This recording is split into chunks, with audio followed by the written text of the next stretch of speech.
السلام علیکم ورحمۃ اللہ وبرکاتہ۔ معزز دوستو، گھروں میں بولے جانے والے چند کفریہ کلمات جو ایمان کو خراب کر دیتے ہیں، میں یہاں آپ کے سامنے چند ایسے کلمات رکھ رہا ہوں جو عام طور پر ہمارے مسلمان بہن بھائی بول ڈال دیتے ہیں، جن سے ان کا ایمان ضائع ہو جاتا ہے اور ان کو خبر بھی نہیں ہوتی۔ اسی لیے علماء کرام فرماتے ہیں کہ فرائض علوم کو ضرور سیکھیے۔ نمبر 1، جیسے کوئی مصیبت کے وقت کہے اللہ نے پتہ نہیں مصیبتوں کے لیے ہمارا گھر ہی دیکھ لیا ہے، نعوذ باللہ۔ نمبر 2، اسی طرح موت کے وقت کوئی کہہ دیتا ہے پتہ نہیں اللہ تعالیٰ کو اس شخص کی بڑی ضرورت تھی جو اس کو اپنے پاس اتنی کم عمری میں بلا لیا، استغفر اللہ۔ نمبر 3، کبھی کبھار اس طرح کہتے ہیں کہ نیک لوگوں کو اللہ عز و جل جلدی اٹھا لیتا ہے کیونکہ ایسوں کی اللہ کو بھی ضرورت پڑتی ہے، استغفر اللہ۔ نمبر 4، یا اللہ کہتے ہیں یا اللہ تجھے بچوں پر بھی ترس نہیں آیا، العیاذ باللہ۔ نمبر 5، کہتے ہیں اللہ ہم نے تیرا کیا بگاڑا ہے، آخر ملک الموت کو ہمارے ہی گھر والوں کے پیچھے کیوں لگا دیا ہے، استغفر اللہ۔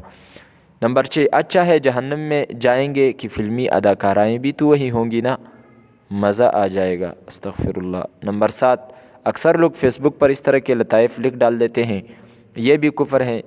کہتے ہیں کہ اگر تم لوگ جنت میں چلے بھی گئے تو سگریٹ جلانے کے لیے تو ہمارے پاس دوزخ ہی آنا پڑے گا، استغفر اللہ، یہ کوئی مذاق تھوڑی ہے۔ نمبر 8، کبھی کبھار کوئی شخص دوسرے کو کہتا ہے کہ آؤ ظہر کی نماز پڑھے، تو دوسرا مذاق میں اس کو جواب دیتا ہے یار آج تو چھٹی کا دن ہے، نماز کی بھی چھٹی ہے، استغفر اللہ۔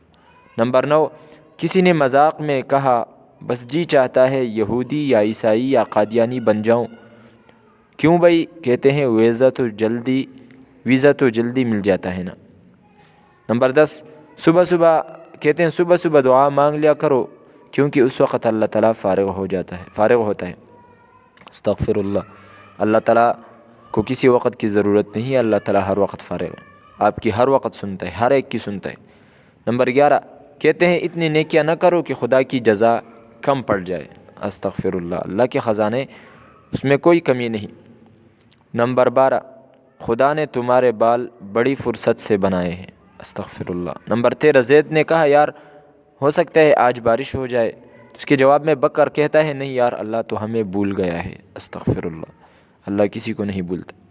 نمبر 14، کسی نے نبی کریم صلی اللہ علیہ وسلم کا مذاق اڑایا تو بھی کافر ہو جاتا ہے۔ نمبر 15، کہتے ہیں ایک گانا ہے، کہتے ہیں دنیا بنانے والے کیا تیرے من میں سمائی، تو نے کاہے کو دنیا بنائی، یہ بھی کفری کلمات پر مشتمل ہے۔ نمبر 16، حسینوں کو آتے ہیں کیا کیا بہانے، خدا بھی نہ جانے تو ہم کیسے جانے، یہ ایک گانا ہے جو کفری کلمات پر مبنی ہے کیونکہ اس میں اللہ تعالیٰ کی طرف اس بات کی نسبت کی ہے کہ حسینوں کی جو بہانے ہیں ان سے اللہ تعالیٰ بے خبر ہے، حالانکہ اللہ تعالیٰ آسمانوں اور زمینوں کی ظاہر اور پوشیدہ ساری چیزوں سے باخبر ہے۔ نمبر 17، کہتے ہیں میری نگاہ میں کیا بن کے آپ رہتے ہیں، خدا قسم خدا کی خدا بن کے آپ رہتے ہیں، یہ بھی ایک گانا ہے۔ اسی طرح کی بے شمار گانے جو ہمارے مسلمان اکثر گنگناتے دکھائی دیتے ہیں اور یہ کفری کلمات پر مشتمل ہوتے ہیں، تو میرے بھائیو خدا را ان سب سے بچے، اللہ پاک ایمان پر قائم رکھے، آمین ثم آمین۔